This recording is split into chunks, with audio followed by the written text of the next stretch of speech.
I had told you that YouTube has changed from what it used to be and the website has gotten way worse, that would just be pointing out the obvious. It's such a popular opinion at this point that there were entire bandwagons at a time just talking about YouTube's issues. Hell, even I made a video about YouTube's bullshit a few months back. The website had turned itself from a charming place that was for the creator and a place that you could express yourself without having to worry about getting censored, to a place that is mainly for corporations and mainstream celebrities, and a place that heavily censors creators so that they don't make their platform look bad. They're basically a shadow of their former selves. Today we're going to be looking at how this happened and how YouTube took such a dramatic shift from where they originally were to now.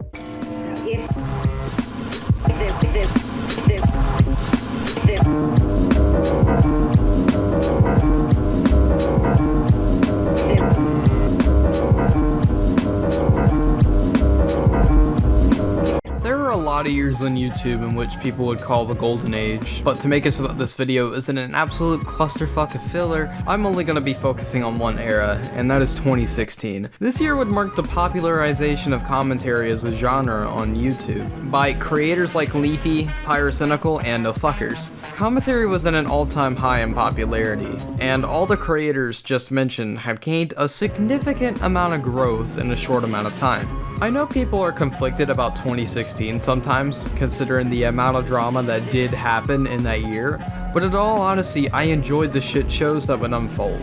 People would get exposed for horrific and honestly disgusting behavior day by day, and it was very interesting to watch then. And while creators did try and speak out about drama, it did little to nothing to stop it. In fact, it only fueled it. PewDiePie, Markiplier, and Matthew Santoro have recently made videos doing some Fox News level fear-mongering, saying that something as generic and vague as drama as a whole is ruining this website. No disrespect to any of them, right? But I'm just being real, okay?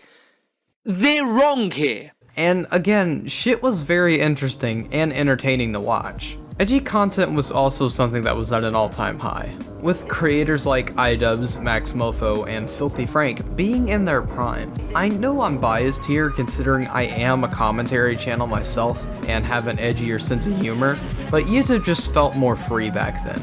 You wouldn't get struck down for being harsh with your criticism and not hold back, and you could still make a living on this website making edgy jokes. It was a much better time, and it brought some of the greatest content I've seen on YouTube.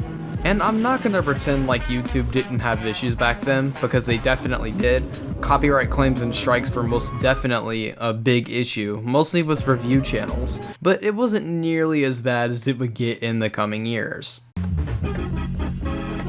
Now, I think it's safe to say that YouTube had a more negative reputation when it came to mainstream media since 2016, but it got to a breaking point.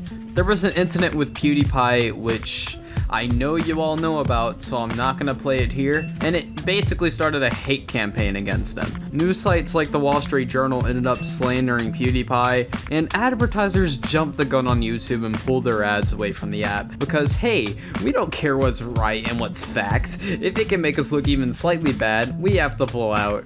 And it caused this little fucking yellow icon on videos as well. It caused YouTubers to get little to no ads on their videos anymore.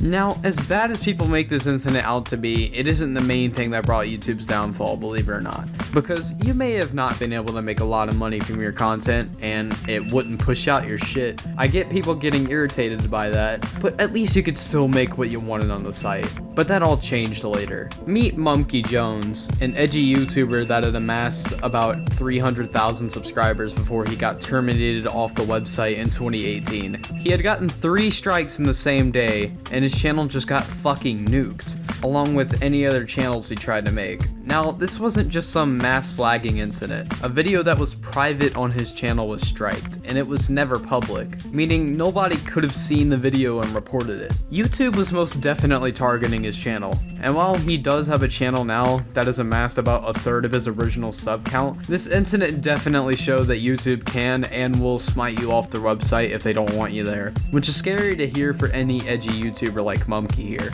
But shit gets worse from here. Remember this little logo? Well, it came back about a year ago. YouTuber Matt Watson made a video about an algorithm in YouTube which uncovered an underground pedophile ring. In YouTube comments, They're trading unlisted videos in secret, and YouTube's algorithm, through some kind of glitch or error in its programming, is actually facilitating their ability to do this.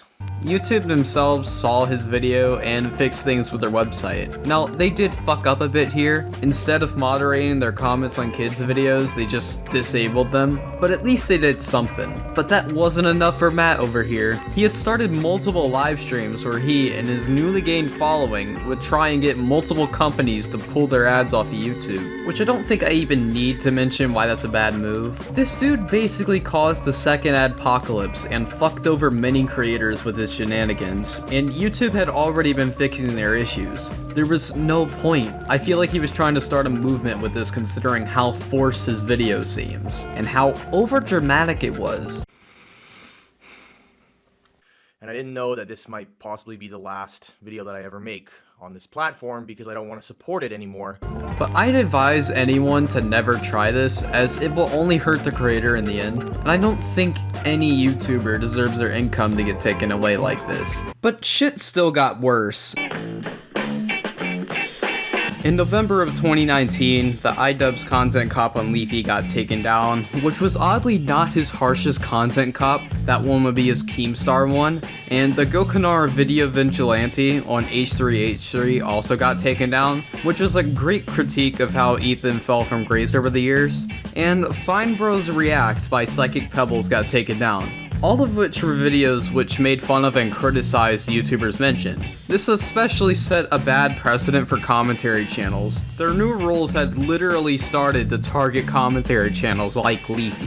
YouTube basically started saying, "Fuck you, you can't express your opinion on my platform," to the more critical commentators, which is a sad thing to see. But I guess it made sense to YouTube, because commentary as a genre may make their platform look bad to advertisers. Still, I don't feel like anyone should get censored. Which brings us to now. Leafy is Here got terminated a few months ago. A 5 million subscriber commentator got kicked off their website. And I guess this isn't surprising considering Leafy's reputation, but the overall opinion on his ban was really mixed. There were people like me who thought that Leafy should not have gotten banned, and there were also people who didn't mind because Leafy's main purpose apparently was bullying children. Now, what is my opinion on this? Leafy definitely broke the guidelines, but he should have gotten more of a warning. The few strikes that he did get on his channel were revoked, which was YouTube basically saying that his videos were okay, and the guidelines themselves are really restrictive and need to be changed. This whole thing was scary to see, because if they could just delete a channel which had so much history behind it in the community,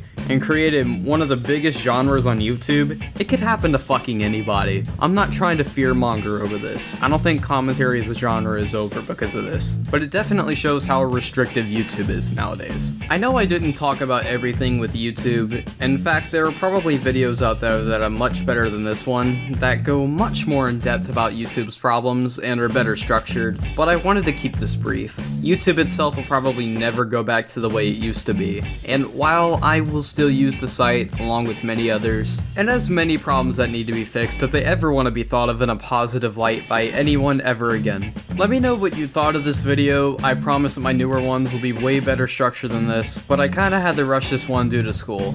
Let me know what you thought in the comments, follow my Twitter, thanks for watching, and Frog Lives Matter. Fuck anyone who says they don't, they are all fucking mega gay.